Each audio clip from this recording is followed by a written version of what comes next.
सत श्री अकाल। न्यूज़ 18 पंजाब हरियाणा हिमाचल देख रहे सारे दर्शकों का स्वागत। मैं अमृत विरदी बुलेटिन की शुरुआत करते हैं अनलॉक के तीजे गेड़ दे नाल, जिस नूं लैके गाइडलाइनस जारी कर दित्तियां गईयां ने। जी हां, नवीं गाइडलाइनस जिहड़ियां आईयां ने उन्हां दे मुताबिक 1 अगस्त तो हुण नाइट कर्फ्यू खत्म कर दिता जाएगा। जी हां, हुण रात नूं 9 बजे तो बाद नाइट कर्फ्यू नहीं रहेगा।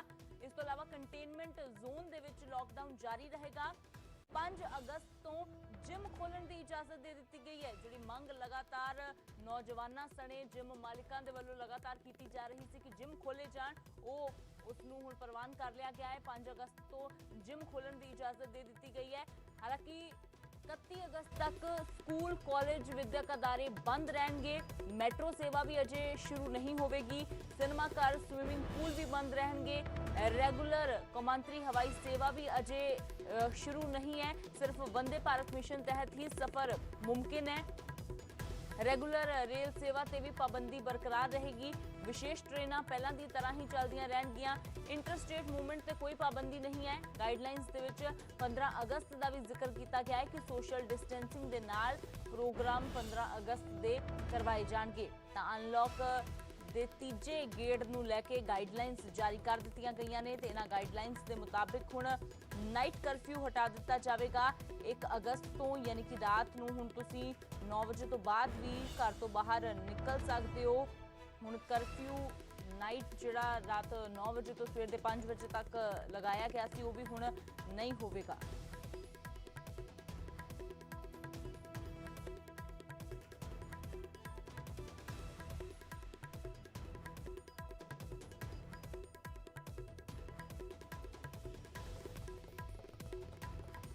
अनलॉक 3 ਦੇ ਵਿੱਚ ਇਹ ਰਿਆਇਤਾਂ ਜਿਹੜੀਆਂ ਦਿੱਤੀਆਂ ਜਾਣ ਵਾਲੀਆਂ ਨੇ, ਜਿਸ ਦੇ ਵਿੱਚ ਇਹ ਵੱਡੀ ਛੋਟ ਦਿੱਤੀ ਗਈ ਹੈ। ਨਾਈਟ ਕਰਫਿਊ ਖਤਮ ਕਰ ਦਿੱਤਾ ਗਿਆ ਹੈ। ਮੂਵਮੈਂਟ ਦੀ ਖੁੱਲੀ ਛੋਟ ਹੈ। ਹਾਲਾਂकि सोशल डिस्टेंसिंग का ख्याल रखना पवेगा। बाहर जाने वास्ते मास्क लगाना बेहद लाजमी है, क्योंकि ये छूट दी गई है, अनलॉक किया गया है। पर कोरोना का खतरा अजे भी उस तरह बरकरार है, बल्कि लगातार बढ़ रहा है। अजिहे दे विच लापरवाही किसी भी कीमत पर नहीं वरती जा सकती। जेकर बाहर जाना है तो फिर उसके लिए मास्क लगाना बेहद लाजमी है। तो यह भी कहा गया है कि जेकर ज़्यादा जरूरी ना हो तो बिना कम तो बाहर निकलन तो लोग गुरेज ही करन। तो नाइट कर्फ्यू हुण 1 अगस्त तो खत्म हो जाएगा। मूवमेंट की यानी कि खुली छूट है, ना तो पास की लोड़ है, ना रजिस्ट्रेशन की लोड़ है। एक जगह तो दूसरी जगह तो जाने के लिए जिम खोल जाएंगे, पर स्कूल कॉलेज सिनेमा घर स्विमिंग पूल मैट्रो रेल सेवा रेगुलर ट्रेन सेवा रेगुलर कौमांतरी हवाई सेवावां अजे भी बंद रहणगियां।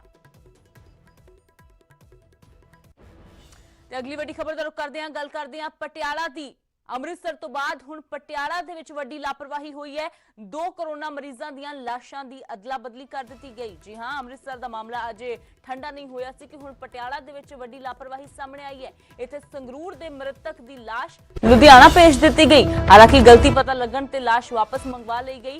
लाशां ते दरअसल कोई टैग नहीं लगाया गया सी, जिस कारण ये वड्डी गलती किया जा रहा है सेहत विभाग वालों की हो गई। फिलहाल मामले की जांच शुरू कर दी गई है। मामला लुधियाना के इंद्रजीत सिंह और संगरूर के धुरी के बिलागर सिंह का है। 62 साला इंद्रजीत की मृतक दे लुधियाना भेजी जानी सी, पर उसकी थां बिलागर सिंह की मृतक दे भेज दी गई। धुरी के बिलागर के रिश्तेदारां ने जदों लाश लैण दे लई पहुंचे तो अदला बदली का पता लगा। तुरंत लुधियाना फोन करके इंद्रजीत के परिवार को संस्कार ना करने के लिए कहा गया तो लुधियाना तो मृतक देह वापस मंगवाई गई। बाद में इंद्रजीत की मृतक देह लुधियाना भेजी गई तो धुरी के बिलागर की मृतक देह उसके परिवारक मैंबरों को सौंप दी गई। दस दें कि इस तो पहला अमृतसर के गुरु नानक देव हस्पताल के इस तरह की वड्डी लापरवाही का मामला सामने आया सी। उत्थे एक दूसरिया मृतक दियां बदल दित्तियां गईयां ते वो पता उस वेले लगा जदों संस्कार करन तो मना कर दिता गया परिवारक मैंबरों के वलों। उस तो बाद हुणे वड्डी लापरवाही पटियाला दी सामने आई है, जिथे लाशां आपस दे विच मरीजां दियां बदलन दा मामला सामने आया है।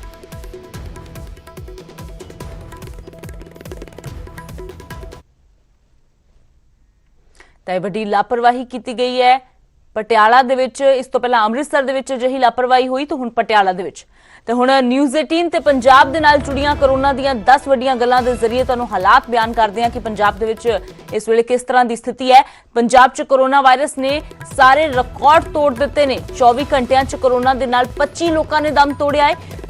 ਸਭ ਤੋਂ ਵੱਧ ਮੌਤਾਂ ਦੀ ਗੱਲ ਕੀਤੀ ਜਾਵੇ ਤਾਂ ਜਲੰਧਰ 'ਚ ਹੋਈਆਂ ਨੇ 10 ਮੌਤਾਂ ਤੇ ਲੁਧਿਆਣਾ ਦੇ ਵਿੱਚ 9 ਲੋਕਾਂ ਦੀ ਜਾਨ ਗਈ ਹੈ। ਅੰਮ੍ਰਿਤਸਰ 'ਚ 3 ਮੌਤਾਂ ਹੋਈਆਂ ਨੇ। ਪੰਜਾਬ ਦੇ ਵਿੱਚ ਮਰਨ ਵਾਲਿਆਂ ਦੀ ਗਿਣਤੀ 361 ਤੱਕ ਪਹੁੰਚ ਗਈ ਹੈ।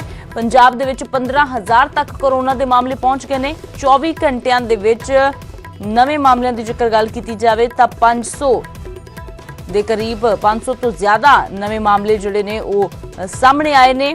ਇਸੇ ਤਰ੍ਹਾਂ 24 ਘੰਟਿਆਂ ਦੇ ਦੌਰਾਨ ਮੌਤਾਂ 25 ਹੋਈਆਂ ਨੇ। ਅੰਮ੍ਰਿਤਸਰ 'ਚ 75, ਲੁਧਿਆਣਾ 'ਚ 53 ਨਵੇਂ ਕੇਸ ਸਾਹਮਣੇ ਆਏ ਨੇ।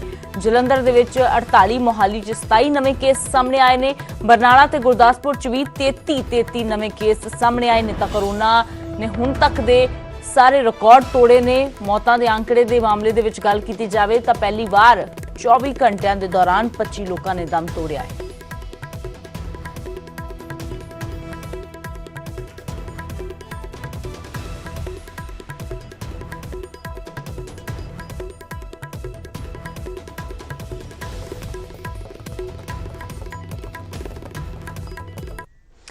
ਤੇ ਉਧਰ ਅੰਮ੍ਰਿਤਸਰ ਦੇ ਵਿੱਚ ਲਾਸ਼ਾਂ ਦੀ ਅਦਲਾ ਬਦਲੀ ਦੇ ਮਾਮਲੇ ਦੇ ਵਿੱਚ ਮ੍ਰਿਤਕ ਪ੍ਰੀਤਮ ਸਿੰਘ ਦੇ ਡੀਐਨਏ ਟੈਸਟ ਦੀ ਮੰਗ ਖਾਰਿਜ ਹੋ ਗਈ ਹੈ। ਅਸਥੀਆਂ ਦਾ ਡੀਐਨਏ ਟੈਸਟ ਹੁਣ ਸੰਭਵ ਨਹੀਂ ਹੈ, ਇਹ ਹਾਈ ਕੋਰਟ ਦੇ ਵੱਲੋਂ ਕਿਹਾ ਗਿਆ ਹੈ। ਸਰਕਾਰ ਤੋਂ ਮੈਜਿਸਟ੍ਰੇਟ ਜਾਂਚ ਦੀ ਸਟੇਟਸ ਰਿਪੋਰਟ ਮੰਗੀ ਗਈ ਹੈ। ਮੈਜਿਸਟ੍ਰੇਟ ਜਾਂਚ ਤੇ ਭਰੋਸਾ ਨਹੀਂ ਤਾਂ ਪਰਿਵਾਰ ਦਾ ਕਹਿਣਾ ਹੈ ਕਿ ਸਾਨੂੰ ਸਿਟ ਦੇ ਵੱਲੋਂ ਜਾਂਚ ਕਰਵਾ ਕੇ ਦਿੱਤੀ ਜਾਣੀ ਚਾਹੀਦੀ ਹੈ, ਕਿਉਂਕਿ ਸਾਨੂੰ ਮੈਜਿਸਟ੍ਰੇਟ ਜਾਂਚ ਤੇ ਭਰੋਸਾ ਨਹੀਂ ਹੈ। 7 ਅਗਸਤ ਨੂੰ ਸਟੇਟਸ ਰਿਪੋਰਟ ਦਾਖਲ ਕੀਤੀ ਜਾਵੇਗੀ। ਉਸ ਤੋਂ ਬਾਅਦ ਉਸ ਨੂੰ ਦੇਖਣ ਤੋਂ ਬਾਅਦ ਅਗਲਾ ਫੈਸਲਾ ਹਾਈ ਕੋਰਟ ਦੇ ਵੱਲੋਂ ਲਿਆ ਜਾਵੇਗਾ। ਦਰਅਸਲ ਹੁਸ਼ਿਆਰਪੁਰ ਦੇ ਮੁਕੇਰੀਆਂ ਦੇ ਰਹਿਣ ਵਾਲੇ ਪ੍ਰੀਤਮ ਸਿੰਘ ਦੀ ਕਰੋਨਾ ਦੇ ਨਾਲ ਮੌਤ ਹੋ ਗਈ ਸੀ, ਪਰ ਉਹਨਾਂ ਦੀ ਬਜਾਏ ਗੁਰਦਾਸਪੁਰ ਦੀ ਇੱਕ ਮਹਿਲਾ ਦੀ ਮ੍ਰਿਤਕ ਦੇ ਭੇਜ ਦਿੱਤੀ ਗਈ। ਜਦੋਂ ਪਰਿਵਾਰ ਨੂੰ ਪਤਾ ਲੱਗਾ ਤਾਂ ਉਹਨਾਂ ਨੇ ਜਿੱਥੇ ਸੰਸਕਾਰ ਕਰਨ ਤੋਂ ਮਨਾ ਕਰ ਦਿੱਤਾ, ਉੱਥੇ ਹੀ ਇਹ ਲਾਪਰਵਾਹੀ ਦਾ ਪੂਰਾ ਮਾਮਲਾ ਵੀ ਚੁੱਕਿਆ। ਗੁਰੂ ਨਾਨਕ ਦੇਵ ਹਸਪਤਾਲ ਦੇ ਨਾਲ ਜੁੜਿਆ ਹੋਇਆ ਇਹ ਲਾਪਰਵਾਹੀ ਦਾ ਪੂਰਾ ਮਾਮਲਾ। ਉਸ ਤੋਂ ਬਾਅਦ ਹੁਣ ਪਰਿਵਾਰ ਡੀਐਨਏ ਟੈਸਟ ਦੀ ਮੰਗ ਕਰ ਰਿਹਾ ਸੀ, ਪਰ ਹਾਈ ਕੋਰਟ ਦਾ ਕਹਿਣਾ ਹੈ ਕਿ ਅਸਥੀਆਂ ਦਾ ਡੀਐਨਏ ਟੈਸਟ ਹੁਣ ਸੰਭਵ ਨਹੀਂ ਹੈ। ਹਾਲਾਂਕਿ ਮੈਜਿਸਟ੍ਰੇਟ ਜਾਂਚ ਦੀ ਉਹਨਾਂ ਨੇ ਗੱਲ ਕਹਿ ਕੇ ਸਟੇਟਸ ਰਿਪੋਰਟ ਮੰਗੀ ਹੈ, ਪਰ ਪਰਿਵਾਰ ਦਾ ਕਹਿਣਾ ਹੈ ਕਿ ਉਹਨਾਂ ਨੂੰ ਮੈਜਿਸਟ੍ਰੇਟ ਜਾਂਚ ਤੇ ਭਰੋਸਾ ਨਹੀਂ ਹੈ, ਜਿਸ ਲਈ ਸਿਟ ਦਾ ਗਠਨ ਹੋਵੇ।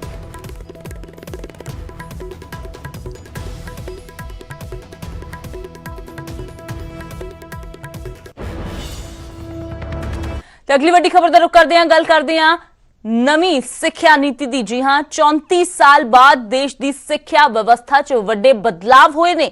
ਮੋਦੀ ਕੈਬਨਿਟ ਨੇ ਨਵੀਂ ਸਿੱਖਿਆ ਨੀਤੀ ਨੂੰ ਮਨਜ਼ੂਰੀ ਦੇ ਦਿੱਤੀ ਹੈ। ਤਾਂ ਹੁਣ ਨਵੀਂ ਸਿੱਖਿਆ ਨੀਤੀ ਦੇ ਵਿੱਚ ਕੀ ਕੁਝ ਖਾਸ ਹੈ ਉਹ ਤੁਹਾਨੂੰ ਦੱਸਦੇ ਹਾਂ। 3 ਸਾਲ ਦੀ ਥਾਂ ਹੁਣ 4 ਸਾਲ ਦੀ ਹੋਵੇਗੀ ਡਿਗਰੀ।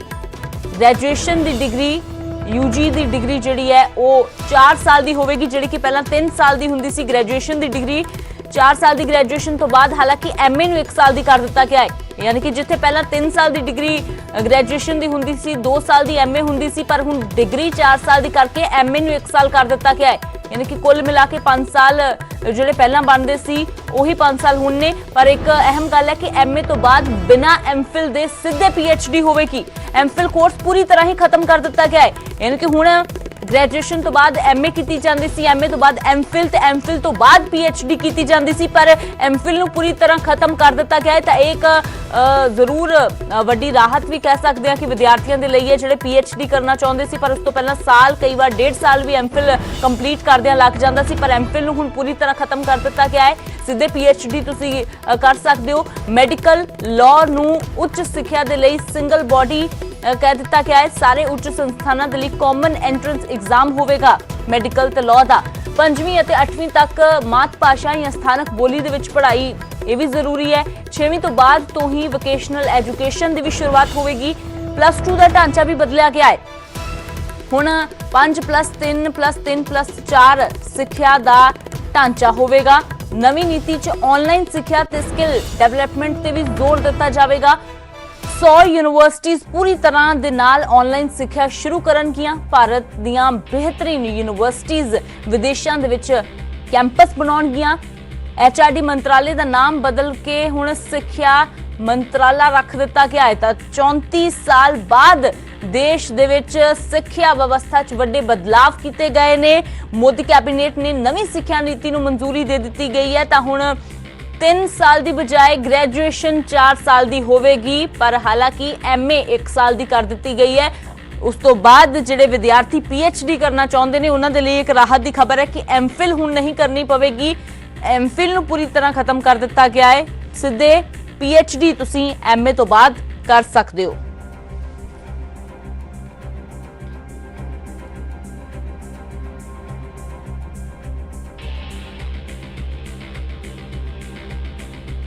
होलिस्टिक एजुकेशन की नई व्यवस्था लाई जा रही है, जिसका सबसे बड़ा अंग है multiple entry and exit.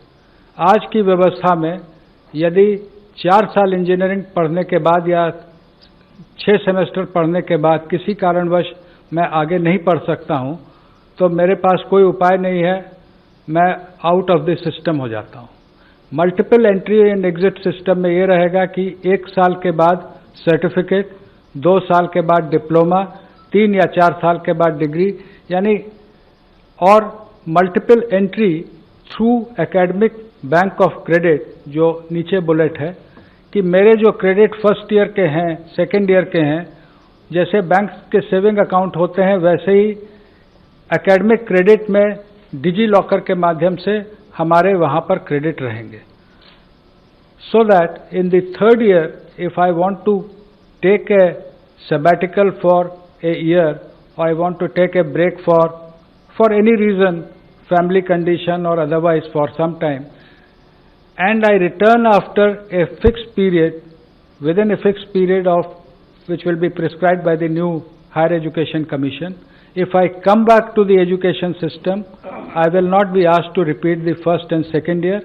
My credits are already there in the academic credit bank. I will utilize those credits for my further education. जो लोग 4 साल का डिग्री प्रोग्राम करेंगे, जो आगे रिसर्च में जाना चाहते हैं उनके लिए अलग व्यवस्था 4 साल डिग्री प्रोग्राम। जो नौकरी में जाना चाहते हैं, जैसे हम लोग यहाँ पर हैं, तो हम लोग 3 साल के डिग्री प्रोग्राम यथावत पूर्व की भांति रहेंगे, लेकिन 4 year degree program with 1 year MA and direct no MPhil, they can go to PhD।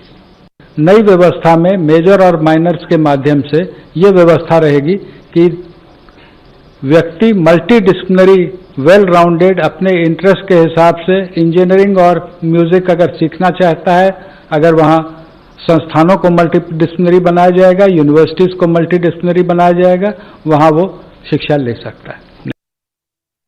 ਤਾਂ ਇੱਕ ਹੋਰ ਵੱਡੀ ਗੱਲ ਜਿਹੜੀ ਇਸ ਸਿੱਖਿਆ ਨੀਤੀ ਦੇ ਤਹਿਤ ਕੀਤੀ ਗਈ ਹੈ ਕਿ ਗੈਪ ਹੁਣ ਜਿਹੜਾ ਉਹ ਖਤਮ ਕਰ ਦਿੱਤਾ ਗਿਆ ਹੈ। ਗੈਪ ਕੋਈ ਮਾਇਨੇ ਨਹੀਂ ਰੱਖਦਾ, ਯਾਨੀ ਕਿ ਜੇਕਰ ਤੁਸੀਂ 4 ਸਾਲ ਦੀ ਡਿਗਰੀ ਕਰਦੇ ਸਮੇਂ ਫਸਟ ਈਅਰ ਜਾਂ ਸੈਕੰਡ ਈਅਰ ਤੋਂ ਬਾਅਦ ਜੇਕਰ ਤੁਹਾਡਾ ਗੈਪ ਪੈਂਦਾ ਹੈ, 2 ਸਾਲ ਜਾਂ 3 ਸਾਲ ਬਾਅਦ ਜਦੋਂ ਤੁਸੀਂ ਵਾਪਸੀ ਕਰਦੇ ਹੋ ਤਾਂ ਤੁਹਾਨੂੰ ਦੁਬਾਰਾ ਤੋਂ ਫਸਟ ਈਅਰ ਦੇ ਵਿੱਚ ਦਾਖਲਾ ਲੈਣ ਦੀ ਲੋੜ ਨਹੀਂ ਹੈ, ਬਲਕਿ ਉਸ ਗੈਪ ਦੇ ਨਾਲ ਹੀ ਤੁਸੀਂ ਆਪਣੀ ਅੱਗੇ ਦੀ ਪੜ੍ਹਾਈ ਜਿਹੜੀ ਉਹ ਵੀ ਕੰਟੀਨਿਊ ਕਰ ਸਕਦੇ ਹੋ। ਤਾਂ ਪਿੱਛੇ ਜੇਕਰ ਪੁਰਾਣੀ ਸਿੱਖਿਆ ਨੀਤੀ ਦੀ ਗੱਲ ਕੀਤੀ ਜਾਵੇ ਤਾਂ ਬਹੁਤ ਵਾਰ ਇਹ ਦੇਖਿਆ ਕਿ ਜਦੋਂ ਗੈਪ ਪੈ ਜਾਂਦਾ ਸੀ ਤਾਂ ਉਸ ਤੋਂ ਬਾਅਦ विद्यार्थी उसे कोर्स दे नाल अगे पढ़ाई कंटिन्यू नहीं कर सकता सी, पर हुण ये वड्डी राहत जरूर उन्हां विद्यार्थियों दे लई जिहड़े किसी कारण अपनी पढ़ाई विच छड्ड दिंदे सी। तां ये नवीं सिक्ख्या नीति दे विच वड्डियां अहम गल्लां जिहड़ियां कईयां गईयां ने। ते अगली खबर दा रुख करदे हां, गल करदे हां हिमाचल दी जयराम सरकार दी, जिस दा विस्तार अज होवेगा। जयराम कैबिनेट दे विच शामिल होणगे 3 नवे मंत्री। नूरपुर तो विधायक राकेश पठानिया बनणगे मंत्री, पौंटा साहिब तो MLA सुखराम चौधरी मंत्री बनणगे, कुमारवी दे MLA राजेंद्र गर्ग भी मंत्री अहुदे दी सौं लैणगे। सवेरे 11 बजे 11:15 बजे राज भवन दे विच सौं चुक समागम होवेगा। अज हिमाचल दी जयराम सरकार का विस्तार होने जा रहा है। 3 होर नवे मंत्री कैबिनेट दे विच शामिल होने जा रहे हैं। नूरपुर तो विधायक, पौंटा साहिब तो विधायक ते कुमारवी तो विधायक मंत्री अहुदे दी सौं चुकणगे ते सवेरे 11:15 बजे राज भवन दे विच इस सौं चुक समागम होवेगा।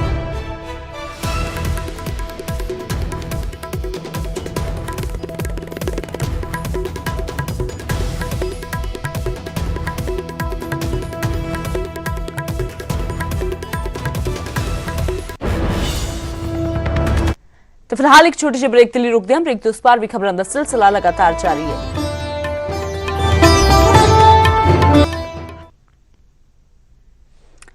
ਬ੍ਰੇਕ ਤੋਂ ਬਾਅਦ ਇੱਕ ਵਾਰ ਫਿਰ ਤੁਹਾਡਾ ਸਵਾਗਤ ਹੈ। ਗੱਲ ਕਰਦੇ ਹਾਂ ਯੂਪਾ ਦੀ, ਜਿਸ ਨੂੰ ਲੈ ਕੇ ਪੰਜਾਬ ਦੇ ਵਿੱਚ ਸਿਆਸੀ ਘਮਸਾਨ ਛਿੜਿਆ ਹੋਇਆ ਹੈ। ਤਾਂ ਸੁਖਬੀਰ ਬਾਦਲ ਦੇ ਇਲਜ਼ਾਮਾਂ ਤੇ ਕੈਪਟਨ ਅਮਰਿੰਦਰ ਸਿੰਘ ਦੇ ਵੱਲੋਂ ਪਲਟਵਾਰ ਕੀਤਾ ਗਿਆ ਹੈ। ਕਿਹਾ ਕਿਸੇ ਬੇਗੁਨਾਹ ਨੂੰ ਫਸਾਉਣ ਦਾ ਤਾਂ ਸਵਾਲ ਹੀ ਪੈਦਾ ਨਹੀਂ ਹੁੰਦਾ।